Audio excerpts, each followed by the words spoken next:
Chevalerie, fauconnerie, jeux, combats, magie du feu et bien d'autres animations étaient au programme de ces 16e médiévales de Clisson. Avec 16 compagnies, 85 artistes et musiciens, tout était prévu pour faire revivre l'an 1000 aux Clissonnais et autres visiteurs. Événement organisé par les amis du château.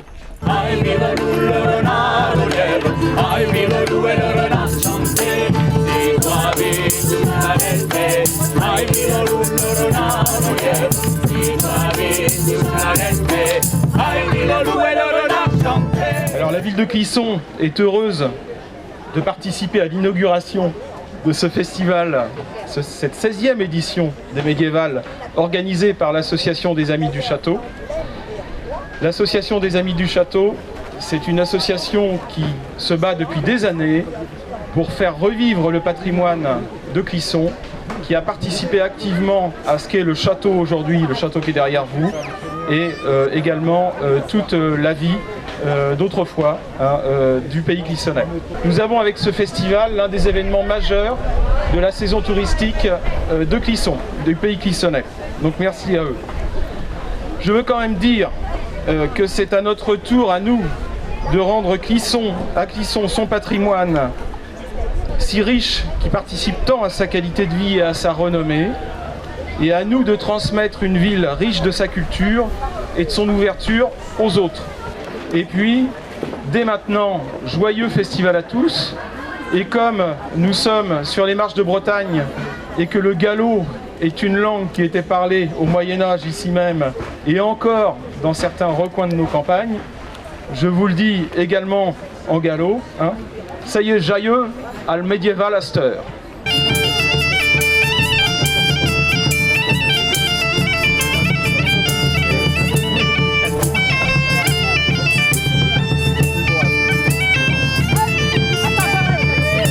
Une passion de l'ère médiévale qui hante le seigneur de Clisson de 2 jours depuis bien longtemps. Oh, ça c'est quand j'étais un petit peu plus jeune, lorsque je suis natif du Lude, dans la Sarthe, où là il y avait un grand festival, un grand spectacle de son et lumière au Lude. Et c'est là, on faisait 7 rôles dans la même soirée. Donc d'où est venue l'histoire du château du Lude, et ça me poursuit. Et ça perdure à Clisson. Et ça perdure à Clisson, tant que le château sera là. Le but, c'est de faire renaître au moins l'esprit moyenâgeux, l'esprit touristique aussi, puisqu'on travaille aussi beaucoup. En fait, le milieu médiéval, les médiévistes et tout ça, c'est très recherché partout. Il y a énormément de monde, quoi. Donc ce sont des fêtes porteuses actuellement. Alors regardez en haut à droite, vous avez les armes du Seigneur, représentées par un loup, car c'était le grand louvetier du roi. Et quel est le ressenti un petit peu des Clissonnais qui ont également, je dirais, un passé très médiéval? Alors le ressenti des Clissonnais, je ne sais pas s'ils sont beaucoup nombreux aujourd'hui, c'est toujours la question qu'on se pose, mais y en a qui apprécient ou d'autres qui sont là ou pas là, mais on ne voit pas toujours des têtes clissonnaises dans nos festivals. Un petit regret? Un petit regret, oui, parce que en principe tout est gratuit pratiquement partout, donc il pourrait avoir une grande participation, mais là on n'est pas comme nos amis vendéens, où là il y a un défilé où ils sont plus de 200 ou 300 personnes costumées, que nous c'est pas le cas et c'est pas ce qu'on recherche non plus, quoi. Alors, quelle est justement la différence, je dirais, entre guillemets, de mentalité entre les Vendéens et puis nous, puisque nous effectivement nous avons moins de bénévoles, moins de participants actifs? La mentalité vendéenne, on ne pourra pas la refaire. Ils sont tous, moi je vois quand je vais par exemple chez nos amis à l'Herbergement, du nourrisson je crois bien jusqu'au pépé de 90 ans, il a son costume.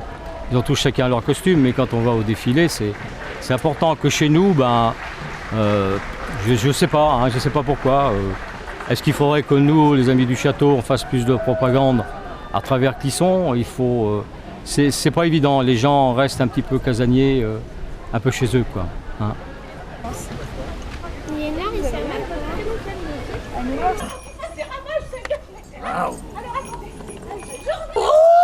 Retrouvons l'ambiance, vie et spectacle de l'époque avec la compagnie Lison d'Or et la légende de Bélégos. Est-ce que par hasard, tu aurais des problèmes pour faire des rêves? C'est des cauchemars que tu fais. Eh ben, écoute-moi, je vais trouver la solution. Ce soir, quand tu iras te coucher, tu placeras cette pièce sous ton oreiller. Tiens, t'as une poche? T'as une maman? Ah bah donne, elle est où maman? T'as une poche, il n'a pas confiance en moi. Donc tu placeras cette pièce sous ton oreiller. En même temps, après, tu devras sauter à pieds joints pendant 10 minutes autour de ton lit. Ben formidable encore, vas-y. Voilà, et ça pendant 10 minutes ce soir en tournant autour de ton lit. Sangata mani zemerai memoyeti tie melosi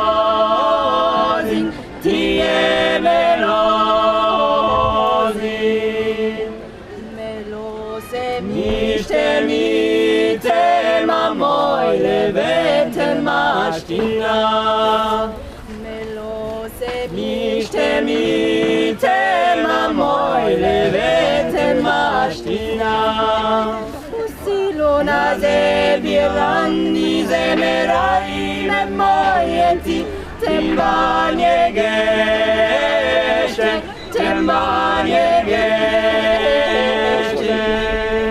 usilona zevirandi zemerai memoyeti tembanye geshte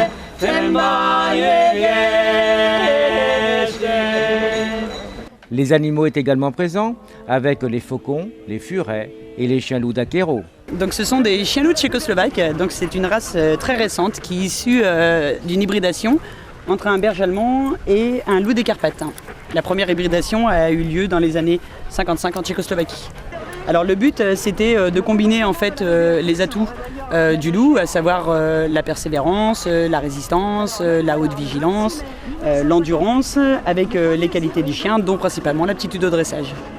Mais d'où nous vient donc cette fascination du loup ? Je pense que c'est à la fois un animal qui intrigue de par sa démarche et le fait qu'on le voit, on ne le voit pas. Et puis il fait peur, alors que dans le fond, le loup a plus peur de l'homme que l'homme ne devrait avoir peur du loup. Sans oublier les aventuriers mercenaires où les scénettes plus vraies que nature sont puisées dans l'histoire des dogues noirs du Poitou. Dogue noir du Poitou, c'est la référence, on va dire le clin d'œil au dogue noir de Brocéliande qui était du Guesclin. Et nous sommes d'origine lutteur, et donc on fait un petit clin d'œil à du Guesclin en se rappelant les dogues noirs du Poitou, parce qu'on est issu du Poitou et on est une troupe de mercenaires sous la, on va dire, la férule de notre grand maître et lutteur qui était du Guesclin, qui avant d'acquérir ses lettres de noblesse, quand même luttait tous les dimanches devant l'église et sur le parvis de l'église et était invaincu sur des combats, des dizaines de combats d'affilée. Une présentation proche de la réalité de l'époque. La lutte en général au niveau de la jeunesse et des sports, au niveau de ce qui est pratiqué, la lutte gréco et libre, ce sont des luttes qui ont été, on a vu sur des pots ou sur des transcriptions, les techniques existaient déjà. Donc on n'a fait que les reprendre et les mettre au goût du jour. On a fait référence à un manuscrit qui est le manuscrit de Hans Talhofer, 1360, où dans lequel il reprend les barrages, les hanchers, les fauchages et même la technique du coquin qu'on appelle planchette, et qui justement a été attribuée au seul mérite des Japonais, alors qu'elle était déjà connue même de l'Antiquité, puisque sur des bas-reliefs égyptiens, on voit cette technique-là, quoi.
Oyez, oyez, braves gens, dames et damoiseaux.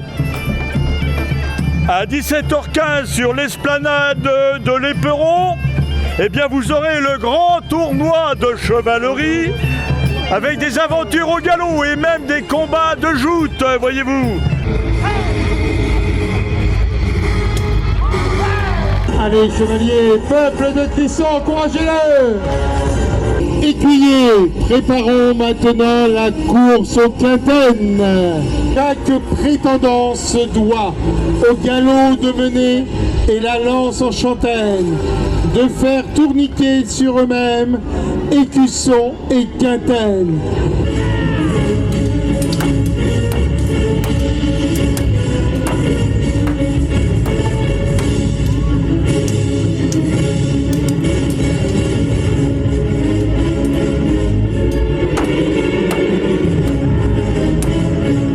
Allez, écuyers, allez défendre vos chevaliers, écuyers.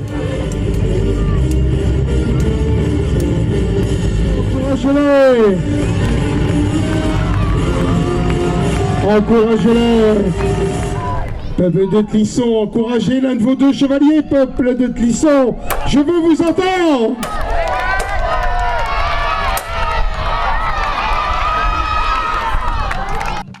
En l'an 1000, il n'y a pas d'événement sans feu, chose faite avec les lueurs de Zéis.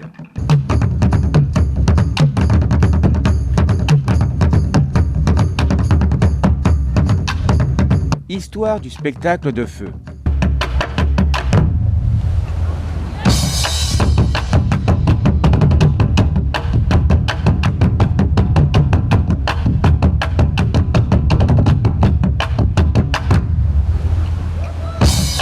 Dans les temps anciens, on racontait qu'un jour la couleur disparaîtrait de ce monde. Cette prophétie s'est brutalement accomplie au dernier solstice.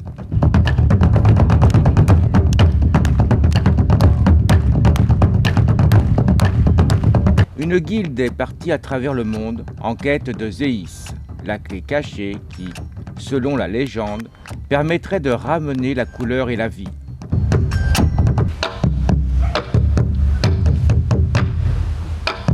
Mais la prophétie ne dévoile pas tout, et Zéis garde ses secrets. Il faudra user de séduction, de poésie, de force et de grâce pour en percer les mystères.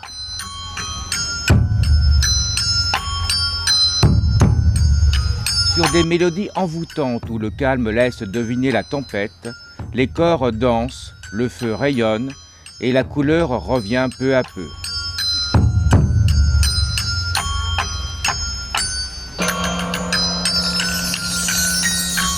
D'abord dans les flammes, elle se propagera progressivement jusqu'au balai final de nuances chatoyantes et d'étincelles crépitantes.